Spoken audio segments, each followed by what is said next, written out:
O título da mensagem que trago hoje é tão atual quanto o pulsar do seu próprio coração. Você pode se perguntar: o que exatamente está ocorrendo agora? Pois bem, o que está acontecendo neste exato momento é a construção do livro da sua vida, aquele que será aberto e examinado no grande dia do juízo. Cada dia vivido é uma página escrita, uma jornada que não pode ser desfeita. É crucial entender que sua vida não é um jogo de tabuleiro onde se pode tentar novamente. Você só tem uma vida, e ela está se desenrolando agora mesmo diante dos seus olhos. Deus não irá julgar sua vida com base nas experiências de outra pessoa. Ele está preocupado com a sua jornada individual. Hoje, vamos explorar um dia crucial que está destinado a reunir toda a humanidade incrédula diante do juiz supremo da humanidade. Nesse dia, não haverá distinção entre velhos e jovens, ricos e pobres. Não importa quem você é, de onde vem ou quando nasceu. Todos os incrédulos serão convocados perante o grande trono branco para serem julgados pelos seus atos. Neste momento crucial, a narrativa transcende o comum, onde terra e céu são descritos não apenas como conceitos físicos, mas como símbolos de uma ordem cósmica que se desfaz diante do trono celestial. 2 Pedro 3, versículo 12, retrata vividamente esse cenário, descrevendo a fuga dos céus e a dissolução da terra perante a majestade de Deus.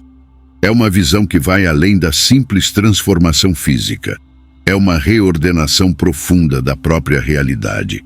Aguardando e apressando-vos para a vinda do dia de Deus, em que os céus em fogo se desfarão e os elementos ardendo se fundirão. As palavras ecoam a urgência e a expectativa pelo dia de Deus, onde o Apocalipse 20, versículo 11, nos apresenta um grande trono branco e aquele que nele está assentado. E vi um grande trono branco e o que estava assentado sobre ele, de cuja presença fugiu a terra e o céu, e não se achou lugar para eles. A cena é marcada pela ausência de lugar para a terra e o céu, como se fugissem da presença divina. Este não é apenas um evento escatológico isolado. É um momento de julgamento final, um ponto culminante na história da humanidade. 2 Pedro 3, versículo 12 e Apocalipse 20, versículo 11, embora abordem temas semelhantes, oferecem diferentes nuances e perspectivas sobre o fim dos tempos. Enquanto o primeiro nos instiga a buscar e ansiar pela chegada desse dia, descrevendo a dissolução dos céus e a derretimento dos elementos, o segundo nos transporta diretamente para a visão do trono branco, onde tudo é exposto diante da justiça divina. São imagens poderosas que ecoam a importância da preparação e da reflexão diante do destino eterno que aguarda a humanidade. Essas passagens revelam uma crença fundamental. A ordem atual das coisas, o cosmos como o conhecemos, está destinado a passar por uma profunda transformação no fim dos tempos. Ambos retratam uma forma de destruição ou desaparecimento dos céus e da terra, como os conhecemos, abrindo caminho para uma nova ordem recriada, livre do pecado e da morte. Hoje, nosso foco se volta para o Apocalipse 20, do versículo 11 ao 15, onde somos transportados para a visão do grande trono branco. Nesse momento transcendental, testemunhamos a presença daquele que está assentado no trono, diante de quem a terra e o céu fogem, incapazes de resistir à sua glória. Pequenos e grandes, vivos e mortos, todos comparecem diante de Deus. Os livros são abertos, incluindo o livro da vida, e cada indivíduo é julgado pelas suas obras. É uma cena de absoluto discernimento, onde o mar e a morte entregam os seus mortos para serem julgados. A morte e o inferno são lançados no lago de fogo, simbolizando a segunda morte. Aqueles cujos nomes não estão inscritos no livro da vida são condenados ao mesmo destino. Refletindo sobre essa visão, surge a questão: quanto tempo durará o grande julgamento branco? É uma ponderação que nos leva a orar para que cada ouvinte já tenha passado pelo tribunal de Cristo, um julgamento reservado aos crentes em Jesus Cristo, aqueles que depositaram sua fé nele para a salvação. Oremos para que todos sejam encontrados dignos diante desse tribunal e apenas testemunhem o julgamento do grande trono branco sem participar dele. Ao contemplar a visão do trono branco, inevitavelmente nos perguntamos como será testemunhar esse vasto mar de pessoas, cada uma delas sendo julgada individualmente. Imaginamos o tempo que esse dia de julgamento irá consumir, mas então percebemos que, quando esse evento ocorrer, estaremos além do tempo, imersos na eternidade, onde as restrições temporais não mais nos afetarão. Nesse estado eterno, Deus poderia, teoricamente, revisar a vida de cada pessoa em sua totalidade em um instante, pois o tempo não é mais uma barreira para ele. Afinal, estamos na eternidade, onde o conceito de tempo é completamente diferente. Assim, o tempo necessário para revisar cada vida não seria uma preocupação, pois teríamos toda a eternidade à nossa disposição. Enquanto refletimos sobre esse cenário, surge uma questão ainda mais profunda. Como as pessoas se sentirão ao terem suas vidas revistas diante de Deus por toda a eternidade? Como se sentirão ao recordar cada vez que lhes foi falado sobre Jesus Cristo e a salvação que ele oferece? Essa reflexão nos leva a compreender a importância da mensagem do Evangelho e o impacto que ela pode ter sobre a eternidade das almas. É uma questão profunda ponderar como as pessoas se sentirão ao recordar as oportunidades perdidas de aceitar o dom gratuito da salvação e levá-lo a sério. Como se sentirão ao confrontar as vezes em que conscientemente pecaram, escolhendo seguir seus próprios desejos em vez da vontade de Deus? E quanto aos seus pecados secretos, aqueles pensamentos e ações que escondem dos olhos humanos? Enquanto contemplamos essa perspectiva, é impossível não reconhecer a voz do Espírito Santo ecoando em nossos corações, apontando áreas em nossas vidas que precisam de mudança. A mensagem ressoa: a vida pela qual Deus nos julgará não é uma ideia distante ou um evento futuro, mas está acontecendo agora, neste exato momento. É uma realidade inegável, uma chamada à ação imediata. Meus amigos, ouçam atentamente. A vida pela qual Deus nos julgará está em curso neste momento. No entanto, mesmo cientes dessa verdade, será que continuaremos a persistir em nossos pecados? Enquanto compartilho esta mensagem, é importante reconhecer que há homens que estão vivendo uma vida dupla. Homens que têm uma segunda família em outro estado, que mantêm uma amante secreta em uma parte distante da cidade e ninguém está ciente disso. São pecados secretos, guardados no íntimo, talvez por anos a fio, enquanto a vida segue seu curso. No entanto, chegará o dia em que terão que prestar contas por seus atos, especialmente pelo adultério. Eu vos exorto, parem com o adultério. Este não é um pecado imperdoável. Deus é misericordioso e está disposto a perdoar. Não é necessário confessar seus pecados ao mundo. Confessem-nos a Deus, arrependam-se genuinamente e afastem-se desse caminho de transgressão. Voltem para suas famílias, sejam fiéis às suas esposas e reconstruam o que foi quebrado pela infidelidade. Mesmo enquanto compartilho esta mensagem, pode haver uma mulher entre nós que carrega o fardo da falta de perdão em seu coração. Seu coração tornou-se uma prisão, onde ela se recusa a liberar o perdão, mesmo quando a palavra de Deus claramente nos instrui a fazê-lo. Ela sabe disso, mas ainda assim, sua alma se apega à amargura da falta de perdão, alimentando-se da mágoa que alguém lhe causou. É crucial entender que um dia Deus julgará não apenas nossas ações externas, mas também os conteúdos de nossos corações. No grande trono branco, quando a terra e o céu fugirem da presença divina, Deus examinará os segredos mais profundos de nossas almas. Ele sondará os corações das pessoas, revelando as verdadeiras intenções por trás de cada ato e cada palavra. Nós, como seres humanos, tendemos a reconhecer os pecados mais evidentes e condená-los com veemência. Embriaguez, fornicação, adultério, assassinato, mentira, roubo e assim por diante. No entanto, muitas vezes fechamos os olhos para os pecados do coração, os pecados do espírito que são menos óbvios, como dureza de coração, orgulho, inveja, amargura, ódio, falta de perdão, ganância e ciúme. Esses pecados podem residir em nossos corações sem deixar vestígios físicos óbvios, mas são pecados perante os olhos de Deus, que conhece os segredos mais profundos de nossa alma.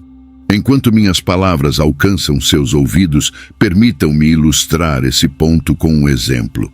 Há um empresário em sua comunidade, respeitado por sua aparente integridade e sucesso. No entanto, sob essa fachada de respeitabilidade, ele está desviando fundos dos bolsos daqueles que mais confiam nele. Esse é um pecado secreto, envolto em enganos complexos e sorrisos falsos, mantido em segredo por anos. Ele construiu sua vida sobre uma mentira, acumulando riquezas que não lhe pertencem. Embora possa parecer próspero e intocado pelas consequências aos olhos do mundo, no dia do julgamento, ele será responsabilizado por seu roubo perante o tribunal divino. Neste momento, convido você a considerar a jovem que ocupa o banco da igreja todos os domingos. Externamente, ela canta louvores e inclina a cabeça em oração, mas internamente está envolvida em um caso com um homem casado. Ela conhece sua situação matrimonial, mas ainda assim escolhe seguir adiante com esse relacionamento proibido.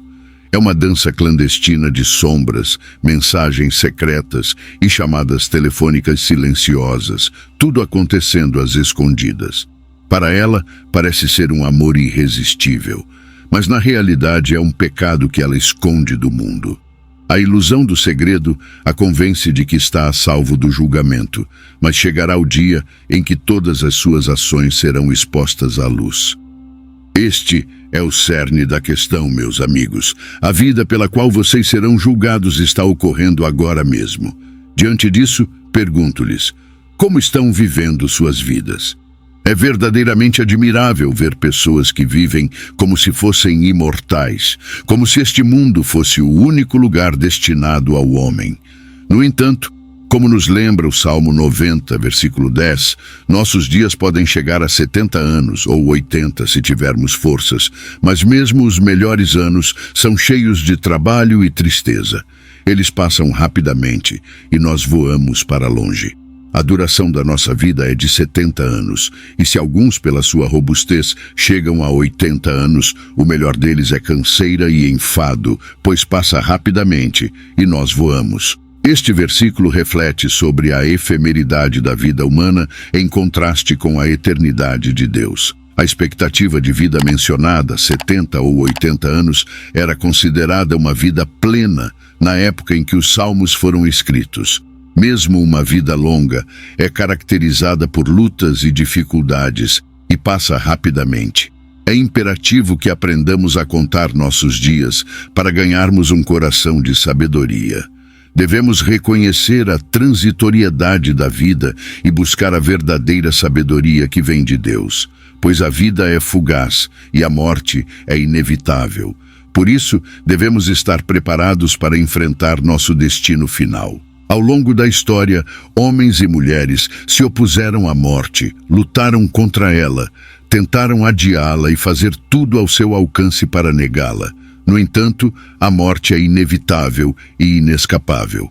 O Salmo 90, versículo 12, nos instrui: ensina-nos a contar os nossos dias, para que possamos obter um coração de sabedoria. Este versículo reflete os temas anteriores do Salmo, que contrastam a natureza eterna de Deus com a efemeridade da vida humana. Aqui o salmista reconhece a necessidade de compreender a brevidade de nossas vidas e de contar nossos dias para vivermos com sabedoria. É um apelo à reflexão sobre o tempo que nos é dado neste mundo e à busca por uma compreensão mais profunda da vontade de Deus em nossas vidas. Moisés nos oferece uma oração simples, mas profundamente significativa, uma oração que todos nós deveríamos fazer. Ele clama ao Senhor, reconhecendo a brevidade da vida e a incerteza do tempo que nos resta. Moisés está essencialmente pedindo a Deus que o ensine a contar seus dias, a viver cada um como se fosse o último, pois é dessa maneira que a verdadeira sabedoria se revela. A percepção da fragilidade da vida está intrinsecamente ligada à sabedoria. No entanto, nem todos os que enfrentarão o julgamento no grande trono branco viveram dessa maneira. No mundo de hoje, muitas pessoas parecem não entender a efemeridade da vida, nem perceber que um dia serão chamadas a prestar contas de suas ações. Esta é uma oração que ressoa em todos nós. Ensina-me, Senhor, a contar meus dias, para que possamos ter um coração sábio. É um lembrete humilde de nossa própria mortalidade e da necessidade de vivermos cada dia com propósito, integridade e sabedoria, preparando-nos para o que está por vir. Contar nossos dias é mais do que uma simples contagem de tempo. É uma prática que nos leva a reconhecer a natureza finita de nossa existência terrena. É um chamado à consciência da brevidade do tempo que nos foi concedido neste mundo, incentivando-nos a viver de maneira significativa e deliberada. Essa sabedoria não se limita ao conhecimento intelectual, mas se estende ao profundo entendimento que guia uma vida ética, molda o caráter e alinha nossas ações com a vontade de Deus. Aqueles que contam seus dias lembram-se constantemente de que a vida não é permanente e, portanto, vivem como se cada momento fosse precioso e fugaz. Para quem conta seus dias, há uma consciência constante da presença de um Deus que observa cada passo e que um dia os julgará. Isso se traduz em uma vida que reflete essa realidade, uma vida vivida com integridade e reverência, consciente da responsabilidade diante de um Deus santo. No entanto, muitos optam por viver como se não fossem ser julgados, como se não houvesse um Deus santo observando cada ação e intenção. Aquele que conta seus dias não vive como se tivesse todo o tempo do mundo, pois sabe que o tempo é um recurso finito e precioso. No entanto, vivemos em um mundo onde muitas pessoas agem como se nunca tivessem que prestar contas a um Deus santo que abomina o pecado. Ao pedir sabedoria para contar seus dias, o salmista sugere que compreender a brevidade da vida pode gerar um senso de urgência e propósito. Isso encoraja as pessoas a aproveitarem ao máximo seu tempo, concentrando-se no que é verdadeiramente importante. Não em busca de prazeres temporários ou ganhos materiais, mas na busca por uma vida justa e significativa em comunhão com Deus. Este versículo serve como um lembrete comovente de que a vida deve ser vivida com intenção e consciência das próprias limitações mortais. É um chamado à consciência, convidando-nos a buscar o crescimento pessoal e a maturidade espiritual, reconhecendo que precisamos da orientação divina para alcançar esses objetivos. Só há uma única coisa que pode impedi-lo de enfrentar o julgamento no grande trono branco. Somente o Cordeiro de Deus, que sacrificou sua vida na cruz para redimir a humanidade, pode salvá-lo desse destino sombrio.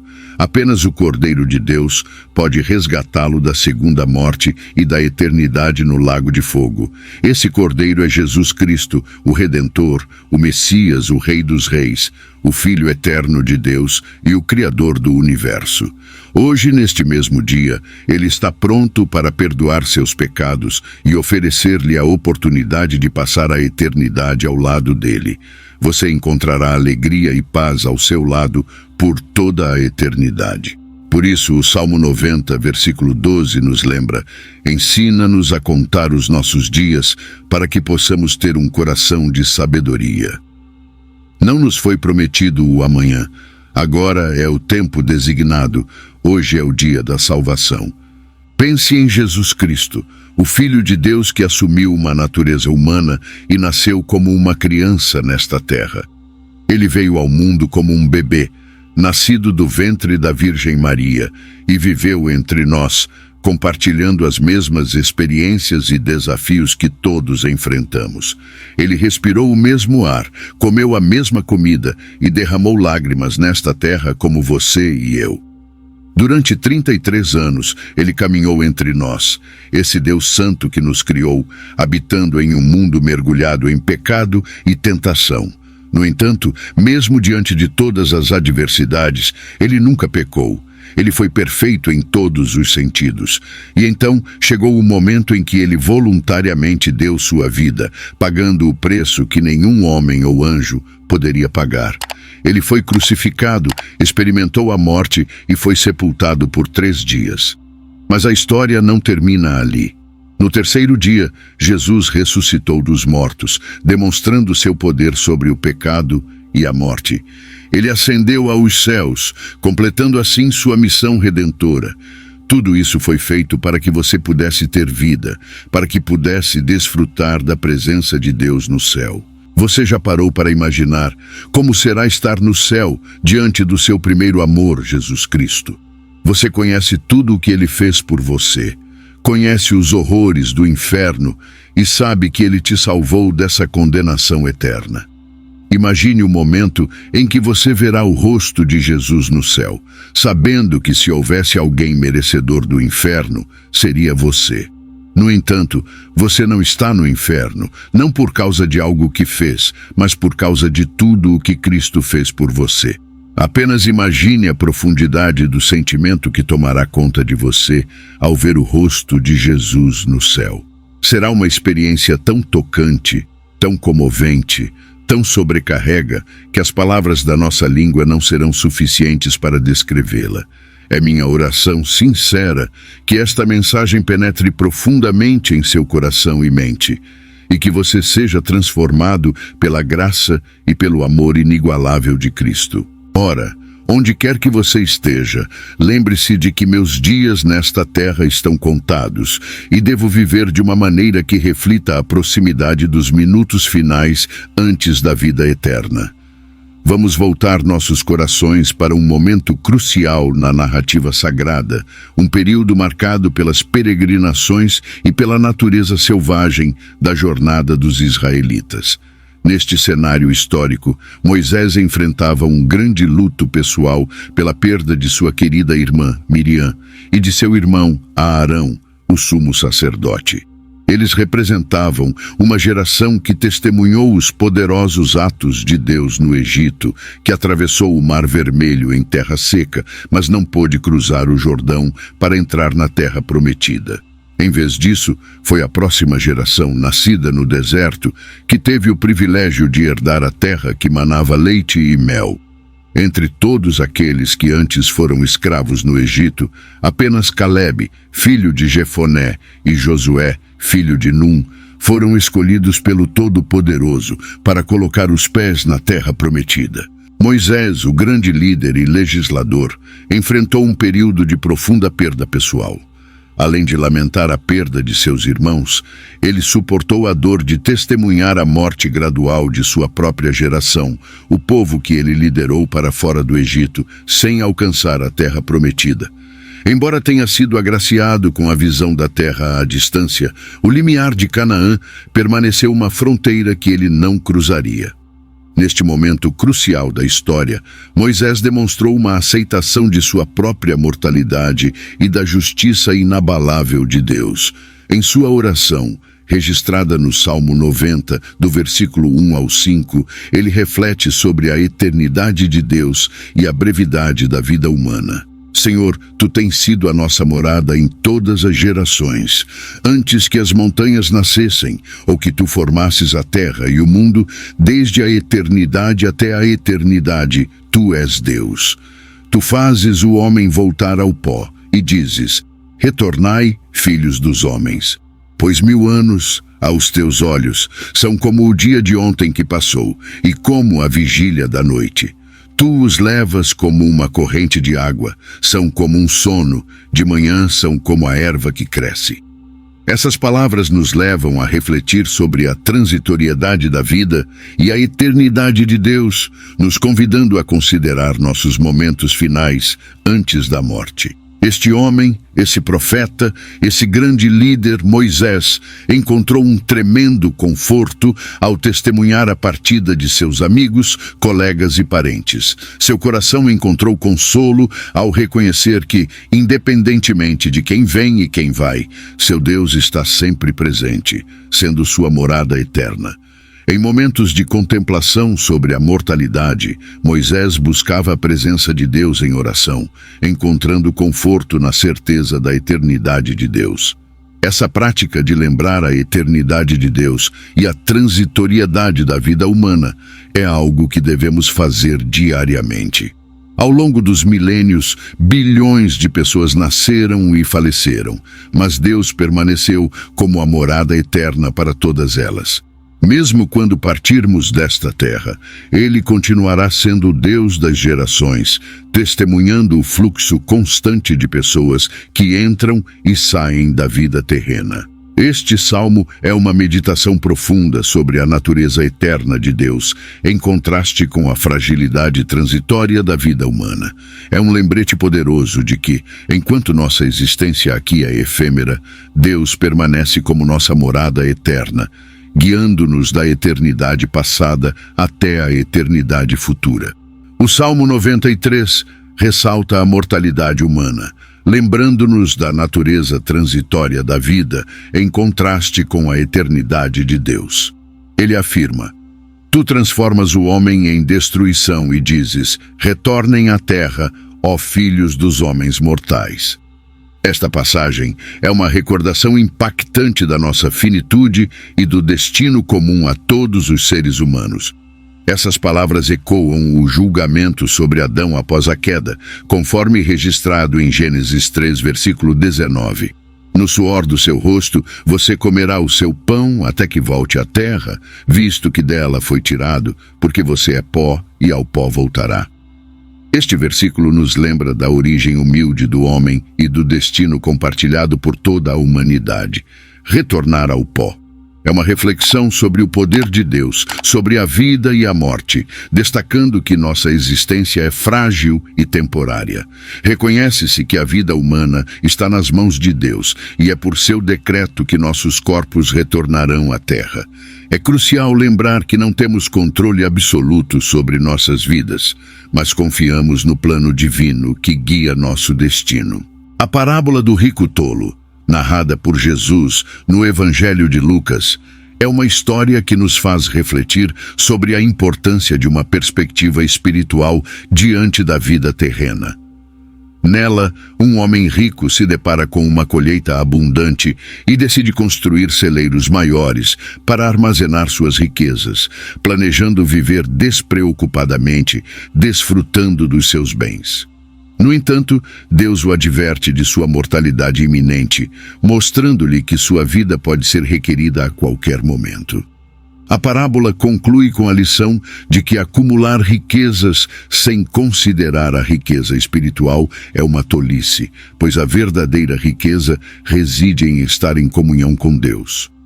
A história do rico egoísta serve como um lembrete contundente de que, embora possamos planejar e controlar aspectos de nossas vidas, o destino final está além do nosso controle.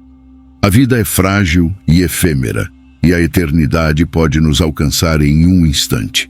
Essa parábola nos instiga a considerar o que verdadeiramente valorizamos e a investir em uma riqueza que transcende esta vida passageira: a riqueza espiritual e a comunhão com Deus. A parábola do homem rico nos alerta sobre os perigos de colocar nossa confiança exclusivamente na riqueza material, negligenciando nossa espiritualidade e as necessidades dos outros. Sua vida foi abruptamente encerrada, ilustrando a imprevisibilidade da existência e a insensatez de confiar na segurança proporcionada pelos bens terrenos. A verdade é que a morte não faz distinção entre jovens e velhos, saudáveis e doentes. Todos somos seres frágeis, sujeitos à vontade de Deus. À medida que envelhecemos, essa fragilidade se torna mais evidente. Cedo ou tarde, todos seremos chamados por Deus e confrontados pela morte. É crucial reconhecer a fragilidade da condição humana, tanto na vida dos outros quanto na nossa própria. Este entendimento nos lembra da necessidade de uma perspectiva espiritual, da importância de vivermos de forma significativa e do valor de cultivarmos relacionamentos e propósitos que transcendam esta vida terrena.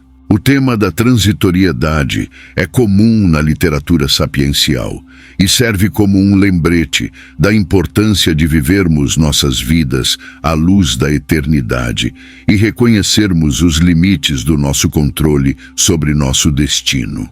O Salmo 94 reflete sobre a natureza do tempo em relação a Deus, destacando a brevidade da vida humana em comparação com a eternidade de Deus. Moisés, ao meditar sobre isso, reconhece que para Deus, 1000 anos são como um dia que passou rapidamente, enfatizando a perspectiva divina sobre o tempo e a transitoriedade da existência humana.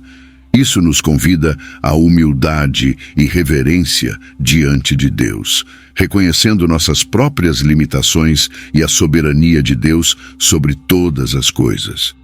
Moisés está ilustrando que mesmo um período tão longo quanto 1000 anos, que é muito além da duração de uma vida humana e representa uma extensa passagem de tempo na história, é como um único dia para Deus. Essa comparação sugere que, na perspectiva de Deus, o tempo não é percebido da mesma forma linear como nós, humanos, o experimentamos. Os caminhos de Deus estão além da nossa compreensão, e seus pensamentos são muito mais elevados do que os nossos.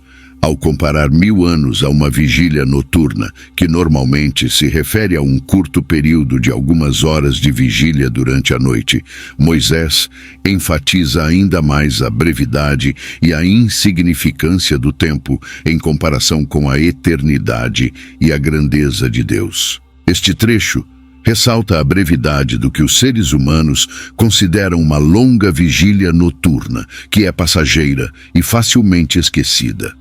Essa imagem destaca o amor de Deus e sua transcendência ao longo do tempo. Deus é atemporal, e o que percebemos como longo e prolongado é apenas um momento para Ele. Mesmo que alguém tenha mais 50 anos nesta terra, para Deus é apenas um momento. O tempo de viver para Deus é agora, hoje, não amanhã, mas hoje. Esta declaração coloca toda a história humana em perspectiva. Gerações vêm e vão, e milênios inteiros se passam, mas para Deus esses são como meros momentos. Isso ressalta a insignificância de nossa própria história e conquistas quando medidas contra o pano de fundo da eternidade divina. A verdade é que um dia seremos todos esquecidos, por maiores que sejam nossas conquistas. No entanto, nosso destino final permanecerá, ou no céu ou no inferno. Assim como o Salmo 93 pede humildade diante de nossa mortalidade, o Salmo 92, versículo 4, pede humildade em relação ao nosso lugar no tempo, desafiando os leitores a reconhecer a vastidão do tempo divino e a reconsiderar seu próprio significado à luz da eternidade de Deus. Este trecho sugere abandonar a arrogância humana e a ansiedade com a passagem do tempo, encorajando a confiança no Deus eterno. O Salmo 90, versículo 5, compara o ato de Deus de tirar vidas a uma inundação. Uma inundação é uma poderosa força avassaladora da natureza que pode levar tudo em seu caminho. Ela pode destruir edifícios que antes pareciam estáveis e estruturalmente sólidos. Da mesma forma, a vida humana pode ser varrida pelo poder de Deus, que está além do nosso controle. Essa comparação destaca o imparável e poder abrangente de Deus sobre a vida. Assim como uma inundação pode mudar drasticamente o ambiente natural, a ação de Deus pode alterar o curso da vida humana de maneiras que estão além da nossa compreensão e controle. Nós, como seres humanos, somos frágeis, vulneráveis, e nunca devemos esquecer que, à medida que deixamos esta vida para trás, caminhamos em direção ao nosso lar celestial, onde estaremos com o Senhor. O Senhor tem sido o refúgio de todas as gerações para aqueles que são nascidos de novo. Deus é o seu lar, Deus é o seu Pai, o seu lugar de segurança. Eu sou dele e ele é meu. Como está escrito em 2 Timóteo 2, versículo 19, o fundamento de Deus permanece firme, e este selo é conhecido pelo Senhor. O Senhor conhece os que são seus, e todo aquele que professa o nome de Cristo, afaste-se da injustiça. Poderia pregar durante 10.000 anos sobre este versículo de 2 Timóteo 2, versículo 19.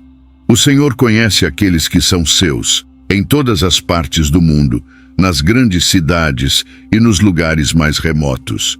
Ele os conhece nos corredores do metrô e no topo das montanhas. Em todo o mundo, há aqueles que o Senhor reconhece como seus, e se no momento seguinte eles dessem seu último suspiro, estariam na eternidade com o Pai. Ele conhece os que são seus, como declarado em João 10, versículo 27. As minhas ovelhas ouvem a minha voz, eu as conheço e elas me seguem. Você está familiarizado com ele. Suas vozes são conhecidas para você, você reconhece seu espírito, sua bondade, sua misericórdia, seu amor. Você compreende a gentileza de conversar com ele, compartilhar companheirismo e comungar. Entende o significado de ter seus pecados perdoados? Já experimentou a transição rápida de estar à beira do inferno para os portões do céu? Conhece a jornada da morte para a vida, do medo para a renovação, da incerteza para a confiança? Há tantas coisas que permanecem além do alcance do nosso conhecimento. O amanhã é um mistério, assim como o próximo minuto. O futuro se desenrola diante de nós de maneira imprevisível, e a hora de nossa passagem para a eternidade permanece oculta. No entanto, há uma certeza que pode guiar-nos, a voz do Senhor. Como ele disse em João 10, versículo 27, as minhas ovelhas ouvem a minha voz, eu as conheço e elas me seguem. E hoje a voz do Senhor proclama a você: não tema a morte, não tema o amanhã, não tema o que o futuro reserva, pois eu sou sua morada, em todas as gerações tenho sido o refúgio. Esta é a palavra de Deus para você hoje. Eu sou sua casa. O céu é seu lar, como afirmou Moisés no Salmo 90. Senhor, tu tens sido o nosso refúgio de geração em geração. Nisso, ele destaca claramente que Deus é o lar dos fiéis. É por isso que, como cristãos, devemos ansiar pela experiência celestial, onde sentiremos a plenitude de estar em casa. No céu, habitamos com nosso Pai Celestial, encontrando finalmente a paz, a segurança e a aceitação que tanto buscamos.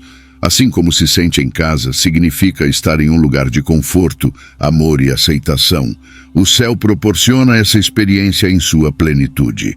Durante sua chegada ao céu, será recebido de braços abertos, envolvido pelo amor divino e pela comunhão dos crentes, onde a atmosfera será permeada pelo Espírito Santo.